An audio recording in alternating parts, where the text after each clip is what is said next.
In this video, I'll share how to see sent emails in Xero. Once you are on your Xero account, the first step is to head over to the top bar. And on the left-hand side, you want to click on the sixth option, which is accounting. Now, under accounting, head over to the very bottom, which is under accounting tools, and click on history and notes. Now, once you are on the history and notes section, if you scroll down in here, you will see all of your history or all of the things that you did within this year or within the specific date in which you have indicated at the top and left corner.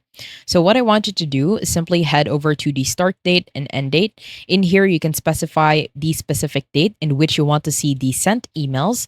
If you click on the drop down in here, you can choose this month, this quarter, this financial year, last month, last quarter, and last financial year. Let's say this financial year. On the user section, you want to select all. If you have a specific user in which you want to see their sent emails, then you can just simply select only one. On the right hand side, this is where we are going to apply the type. So if you click on the drop down, from here, head over to the top and click on deselect all. And at the search bar, you just want to simply search for email. Now, once you search for email at the bottom, in here you will see outgoing email settings. Now, once you see outgoing email settings, head over to the bottom and on the left-hand side, click on the checkbox and that will automatically apply.